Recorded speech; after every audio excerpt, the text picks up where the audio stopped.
Hello, dear students. This is Vijaya Jyoti Ekka, and I welcome you to this video lecture on Isaac Asimov's On Science Fiction. This lecture is for intermediate arts students of elective English.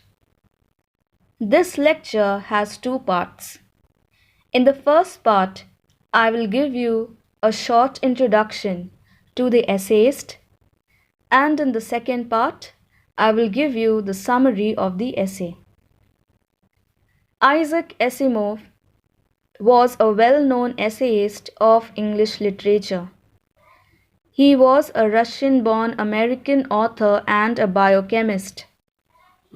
He had invented science fiction as a new branch of literature in which he explains science concepts in a historical way. He recalls prehistoric period when magic and strange tales were told by the primitive men. Science and technology were understood later on as key to understanding universe.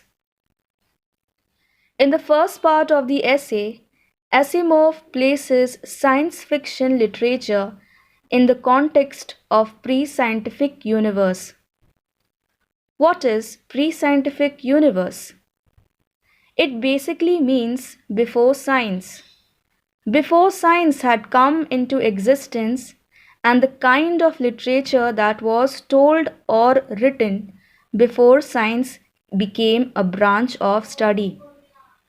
So Asimov traces the origin of science fiction literature from ancient days and how far it has come, the evolution of science fiction literature in the present day. Asimov says that science and technology had come into existence by industrial revolution of 1800. People had only started to understand the concept of technology quite recently.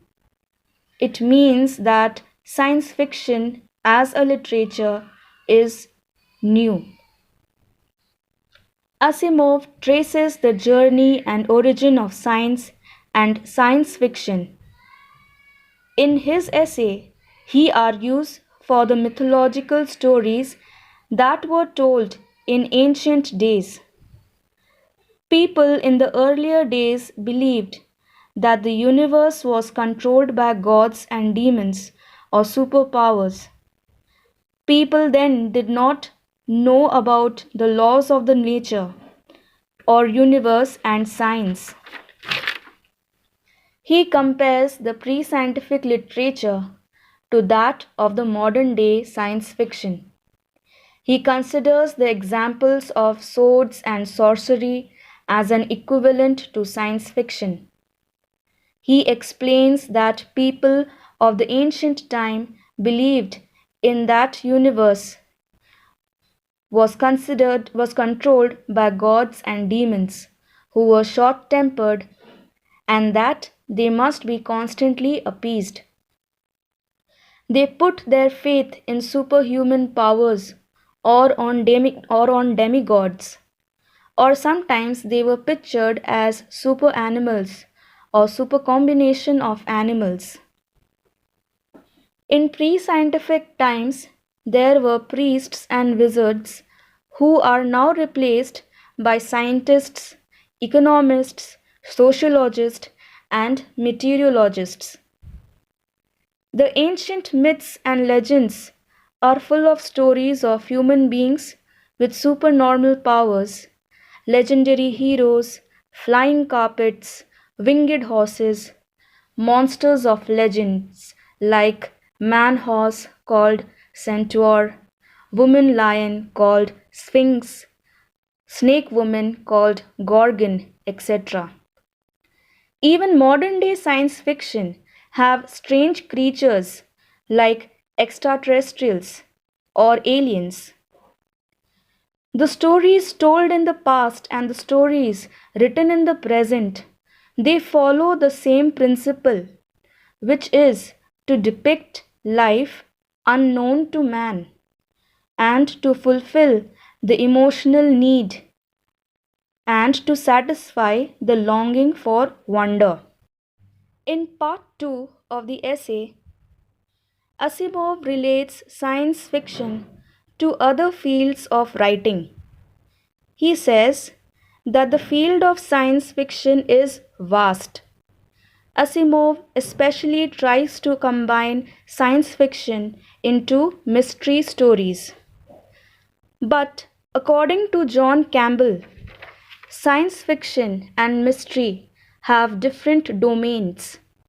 Mystery novels or literature. Mystery fictions are mainstream and they adhere to strict boundaries, whereas science fiction can explore probable and improbable, realistic as well as fantastic elements. Hence, science fiction mystery cannot be written. It is according to John Campbell. But Asimov disagrees with John Campbell, saying that it is possible to write science fiction mysteries.